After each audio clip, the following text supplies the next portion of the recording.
नमस्कार, मैं दिबांजलि मोइत्रा। राजस्थान में मचा सियासी घमासान लगातार बढ़ता ही जा रहा है। सचिन पायलट की बगावत से शुरू हुआ ये घमासान अब कांग्रेस पार्टी से निकलकर बीजेपी तक पहुंच गया। जब से राजस्थान के सियासी घमासान में ऑडियो क्लिप का विस्फोट हुआ, तब से बीजेपी और कांग्रेस खुलकर आमने सामने। कांग्रेस ने राजस्थान में ऑडियो क्लिप मामले की बीजेपी द्वारा सीबीआई जांच किए जाने की मांग के बाद कहा कि केंद्र में सत्तारूढ़ पार्टी ने खुलकर स्वीकार कर लिया कि उसने अशोक गहलोत सरकार को अस्थिर करने के लिए विधायकों की खरीद फरोख्त की। बीजेपी प्रवक्ता संबित पात्रा को जवाब देते हुए कांग्रेस पार्टी प्रवक्ता पवन खेड़ा ने यह भी कहा कि कांग्रेस के दरवाजे आज भी पूर्व उप मुख्यमंत्री सचिन पायलट और बागी विधायकों के लिए खुले। क्या फोन टेपिंग किया गया? क्या आधिकारिक रूप से फोन टेपिंग किया गया? Was phone taping done? This is the first question that the Congress government in Rajasthan should answer. जो राजस्थान की कांग्रेस की सरकार है, बोल्ड लेटर्स में हम पूछ रहे हैं, भाजपा पूछ रही है, क्या फोन टेपिंग किया गया? क्योंकि आप और आपके प्रवक्ता, आपके बड़े नेता, इंक्लूडिंग मुख्यमंत्री, ये कह रहे हैं कि ये जो टेप्स हम देख रहे हैं ये ऑथेंटिक है, जबकि एफआईआर में नाम नहीं है। एफआईआर में तथाकथित कहा जाता है, एफआईआर में कहा जाता है ये जो टेप से हमें सोशल मीडिया इत्यादि से मिला है, मगर आप तो सीना ठोक के कह रहे हैं ये ऑथेंटिक है। मतलब फोन टेपिंग किया गया क्या? तभी तो ऑथेंटिक है या नहीं आप कह सकते हैं। ये पहला प्रश्न है। दूसरा प्रश्न है, is it not a sensitive issue? Phone tapping अगर किया गया है, क्या ये एक संवेदनशील और एक कानूनी विषय नहीं है? Is it not a sensitive and a legal issue? हमारा सवाल है कि क्या ये एसओपी राजस्थान की कांग्रेस सरकार ने फॉलो किया? बिकॉज ये नॉर्म्स लेड किया है इंडियन पार्लियामेंट ने, इसको बनाया इंडियन पार्लियामेंट ने है, हमारे लॉ मेकर्स ने है।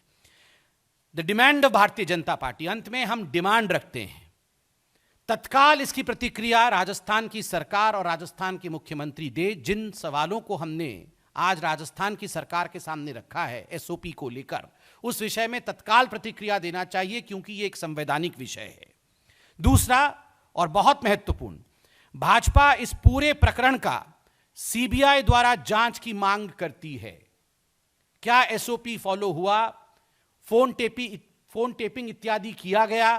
क्या संविधान को ताक पे रखा गया? क्या एक इमरजेंसी की सिचुएशन आज राजस्थान में है? क्या सभी राजनीतिक पार्टी के सभी लोगों के साथ इस प्रकार का व्यवहार किया जा रहा है? इसको लेकर सीबीआई द्वारा तत्कालीन जांच हो, यह भाजपा आज डिमांड करती है। We demand a probe into this saga of illegalities and concocted lies by CBI. सिर्फ इस बात की शिकायत है कि रिकॉर्डिंग क्यों हो रही थी, क्या रिकॉर्डिंग कानूनी थी?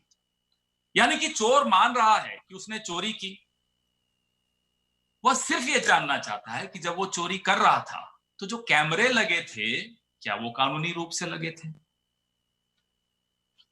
यह तो अजीब सी बात हुई कि हत्या का आरोपी ये कहे कि जब वो हत्या कर रहा था, जिस गवाह ने उसे हत्या करते हुए देखा और पुलिस को सूचित किया, क्या वो गवाह हत्यारे की निजता को भंग तो नहीं कर रहा था?